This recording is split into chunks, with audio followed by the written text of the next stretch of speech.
Have you ever sat alone at night after everyone's gone to bed and wondered, is this still okay for me? You don't talk about it.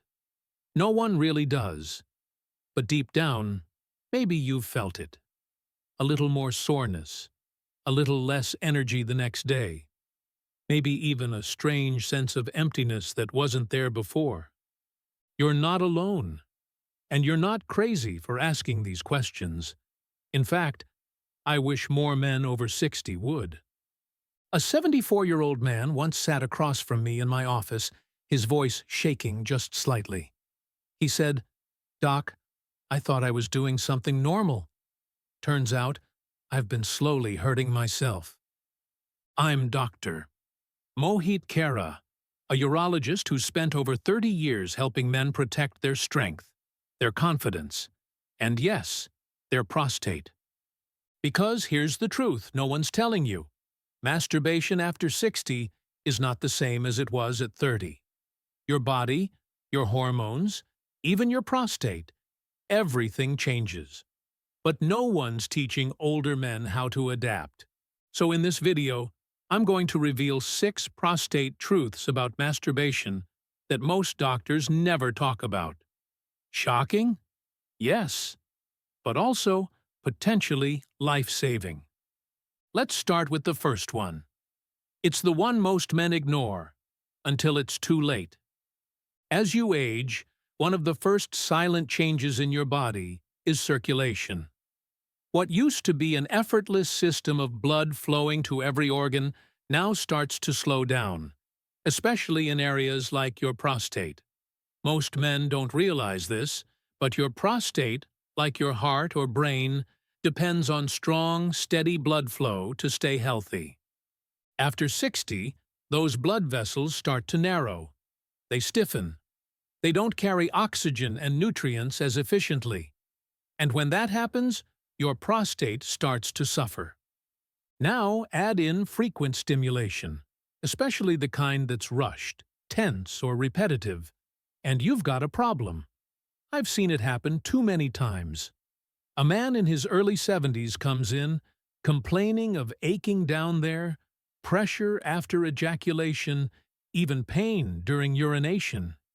He thinks it's a bladder infection or something he ate. But when I run the tests, it's almost always the same. Congestive prostatitis, a condition where blood gets trapped in the prostate, inflammation builds, and the tissue swells. And guess what? One of the biggest causes is overstimulation without proper recovery time. The prostate isn't a machine, it's a gland, and a very delicate one at that. If it's constantly being forced to contract without enough time to rest, it reacts with swelling, tightness, and sometimes even sharp, internal discomfort. Some men describe it as a dull, heavy pain I can't quite locate. One of my patients, Harold, age 71, used to use masturbation as a way to fall asleep. He thought it was harmless, even helpful, but over time, he noticed a creeping discomfort in his lower abdomen.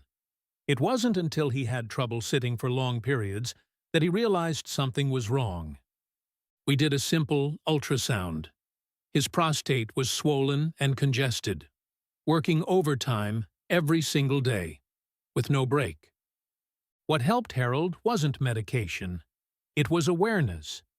He reduced his frequency to once or twice a week, focused on breathing and relaxation instead of rushing, and incorporated pelvic massages to stimulate healthy circulation. Within a month, the pain faded. Within 3 months, his prostate had returned to normal size. So here's what I want you to remember. If your prostate feels off, achy, tight, or unusually sensitive, it could be screaming for a break. Masturbation isn't wrong, but doing it without understanding what your prostate needs after 60, that's what causes problems.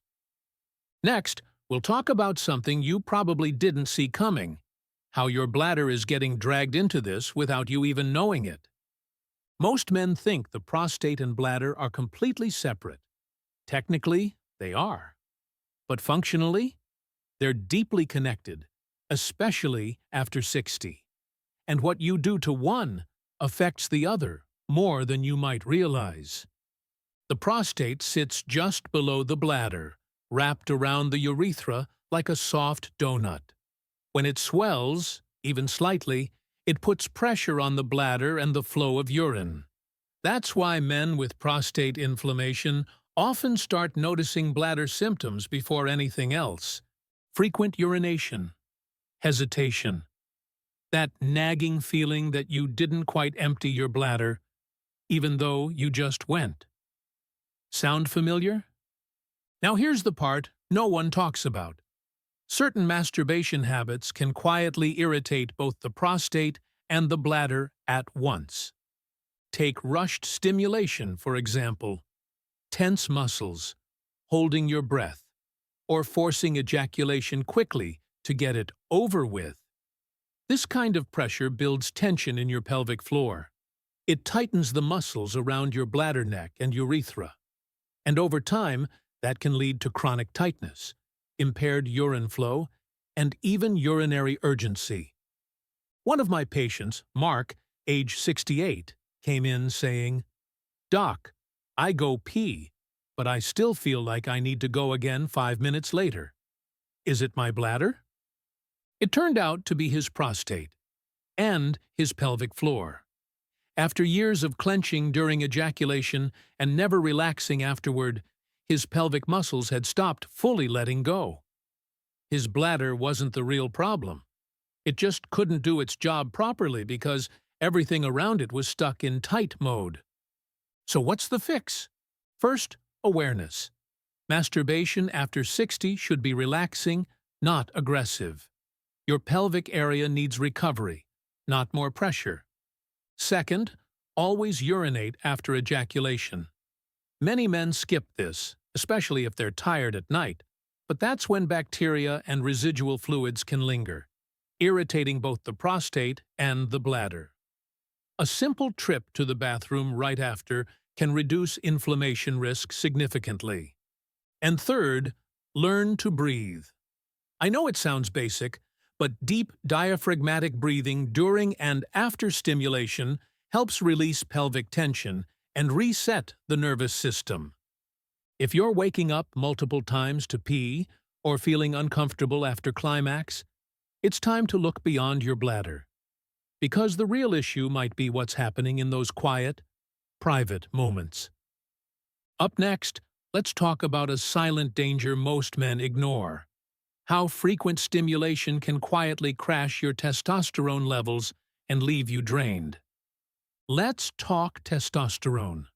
The very thing that made you feel strong, confident, and driven in your younger years is now quietly declining. And what you do in private might be making that worse. After 60, your testosterone levels naturally drop. That's no surprise. What most men don't realize, though, is that frequent ejaculation without recovery can create a pattern of hormonal suppression. In other words, you may be draining your system faster than it can rebuild. Think of testosterone like a bank account. Every time you climax, you make a small withdrawal. In your 20s and 30s, your body had no problem refilling that account. But after 60, your system's slower. If you keep withdrawing without depositing, eventually you start running on empty. That empty shows up in ways most men ignore. Brain fog, low motivation, sore joints, and a creeping sense that life feels a little flatter than it used to. You might still get erections, still climax, but afterward you feel oddly depleted, sometimes even anxious. This isn't about morality, it's biology. Take Leonard, 70 years old, divorced, still active, and proud of it. But lately, he told me, I just feel off. Like I'm doing everything right, eating okay, taking vitamins, staying active, but I still feel flat. After some blood work, his testosterone was lower than expected, even for his age. His habits? Twice daily climax, every single day, out of boredom, loneliness, and routine. Once we spaced it out, added more healthy fat and strength training, and encouraged longer, more mindful stimulation sessions, something shifted. Within 6 weeks, his energy returned. His mood lifted. His testosterone rose without medication. The key here isn't abstinence, it's rhythm.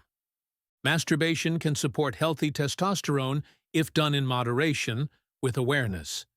Aim for a few quality sessions per week, not daily mechanical release. Make space between sessions so your system can rebuild. And most importantly, notice how you feel the next day. Energized or wiped out? That's your body telling you everything you need to know. And remember, testosterone affects more than your libido. It drives bone density, muscle mass, emotional resilience, even your heart health. Now, let's move into something even more surprising. How this private habit might be silently inflaming your prostate in a way that leads to chronic pain and discomfort most men just learn to live with. One of the most common yet most overlooked conditions in older men is chronic prostatitis, a lingering low-grade inflammation of the prostate that creeps in slowly and refuses to leave. It doesn't always show up as sharp pain. In fact, most of the time, it hides behind vague discomfort. A dull ache in the lower back, pressure between the legs, soreness after sitting too long, or even a subtle burning after urinating. And many men chalk it up to aging or arthritis. But here's the truth. In men over 60, one of the leading contributors to this chronic inflammation is overstimulation, especially when it happens without recovery. You see, every time you ejaculate, your prostate contracts. That's part of its job. But when those contractions happen too frequently, or under tension, stress, or physical tightness, the tissue starts to rebel. Microscopic tears, irritation, fluid buildup. All of it leads to congestion, a condition where the prostate becomes swollen, sore, and less effective at clearing itself. And this congestion, it doesn't just make you uncomfortable. It starts a chain reaction that affects your entire pelvic region. One of my patients, Sam, age 72, told me, "It's like a pressure cooker down there. Not painful exactly, but something's not right." We did imaging, and sure enough, his prostate was engorged, irritated, and full of residual fluid. He wasn't sick. He wasn't infected. He was inflamed. And no antibiotic was going to fix that. What helped Sam was a combination of time off, pelvic massage, and hydration. He paused all stimulation for 2 weeks, started sitting on a soft cushion, did daily warm compresses over his perineum, and began walking more to promote circulation. The relief came gradually, but it came. This isn't rare. I see it weekly. And it's not about guilt or shame. It's about physiology. The older prostate is slower to recover. If you don't give it space to breathe, it swells. And that swelling becomes your new normal, unless you interrupt the cycle. So ask yourself, are you feeling tightness, pressure, or a sense of fullness that doesn't go away? It might be your prostate quietly asking for rest. Next up, we'll talk about something that surprises most men: how your late-night habits could be robbing you of deep sleep and putting pressure on your heart without you even realizing it. For many men, especially those living alone, late-night masturbation becomes a kind of sleep aid.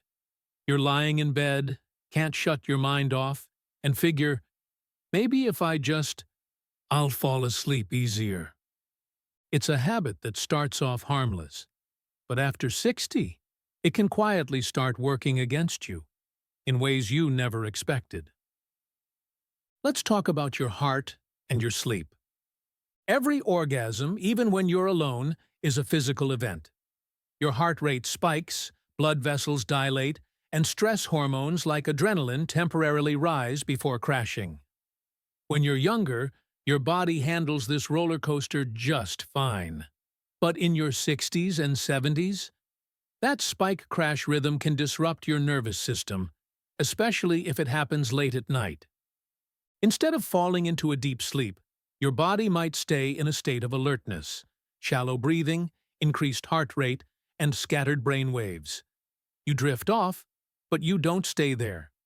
You wake up at 2 a.m., then again at 4 a.m., and you wonder why you're exhausted the next morning. It's not the act itself, it's the timing and the lack of recovery. Take Arthur, 76, retired, widowed, and struggling with sleep for years. "I thought finishing myself off at night was helping," he told me. "But I started waking up more, not less. My heart would race. Sometimes I'd feel anxious for no reason." We looked deeper. His heart was healthy, but his nervous system was overstimulated at bedtime. He was basically hijacking his sleep hormones with a burst of dopamine and adrenaline at exactly the wrong time. So we made a small shift. Instead of nighttime, Arthur moved his sessions to late morning, after breakfast, when the body is naturally more alert. He started walking after, drinking water, and using the evening for relaxing habits. Stretching, warm tea, soft music. Within 2 weeks, he was sleeping through the night. Here's the point. After 60, what you do at night has outsized effects. Masturbation done without intention, especially before bed, can throw off your circadian rhythm, drain your adrenal glands, and quietly strain your cardiovascular system. If you're feeling tired, restless, or wired at night, it might not be your age. It might be your timing. Now, let's move into the final, and perhaps most emotional truth of all: the impact on your mental health, confidence, and the silent burden many older men carry alone. This one's hard to talk about, but it might be the most important. For many older men, masturbation isn't just about pleasure anymore. It becomes a way to fill something else: the silence of an empty room, the absence of touch, the fading sense of connection. And over time, what was once a source of relief can quietly become a source of shame. I've had men in their late 60s, 70s, even 80s look me in the eye and say, "I don't feel like a man anymore." Not because they can't function, but because they've started to question whether what they're doing in private is helping or hurting their dignity. There's this unspoken pressure. If you're still doing it, you must be desperate. If you're not, you must be broken. Neither is true. The reality is that emotional well-being and sexual behavior are deeply linked, especially after 60. And when masturbation is driven by boredom, loneliness, or habit, not connection or desire, it can slowly chip away at your confidence.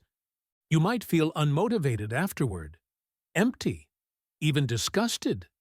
And that emotional spiral can reinforce feelings of isolation, fueling the very cycle you're trying to escape. One of my patients, Robert, 69, described it perfectly. "I wasn't even enjoying it anymore. I was doing it to fall asleep. But afterward, I'd lie there wondering what was wrong with me. It made me feel more alone, not less." So what did we change?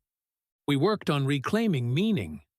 I encouraged him to stop viewing touch as a coping mechanism and start thinking of it as a choice, a moment of connection with himself, not a symptom of loneliness. He replaced late-night sessions with evening walks and weekend social outings. He didn't quit altogether. He just started choosing it intentionally, not automatically. And that changed everything. You're not weak for needing touch. You're not broken for wanting release. But if the habit is leaving you more disconnected, more ashamed, or more emotionally flat, it's time to pause and listen. Because real strength at this age isn't pretending you don't feel. It's having the courage to ask, "Is this helping me live the way I want to live?" Let's wrap this up with a few thoughts to take with you, and a reminder that it's never too late to make new choices. By now, you've probably realized this video wasn't just about the prostate. It was about you, your body, your energy, your confidence, and the quiet ways aging challenges all of those things. Masturbation isn't wrong. It's not shameful. But after 60, your body deserves more respect than routine. The rules have changed. Your prostate is more sensitive. Your hormones are less forgiving. And your emotions? They're speaking louder, even if no one else hears them. If there's one message I hope you walk away with, it's this. You still have power over how you feel, over how you care for your body, over how you relate to pleasure, to rest, and to your own sense of strength. Small changes, spacing out sessions, shifting the timing, breathing deeper, listening to how you feel afterward, can ripple into better sleep, steadier energy, improved bladder health, and even renewed self-confidence. You're not just surviving this chapter of life, you can still thrive in it. So take what you've learned here and make it your own. Your prostate will thank you. But more importantly, you will thank you. Let's close with one final thought, and an invitation to be part of something bigger. Thanks so much for being here with us today. We'd really love to hear from you. Drop a comment below and tell us one thing you took away from this video and how you're planning to use it in your life. Your thoughts truly matter to us, and reading your comments gives us the energy to keep going. If you found this video helpful, please hit the like button, subscribe to our channel, and share it with someone who might need it.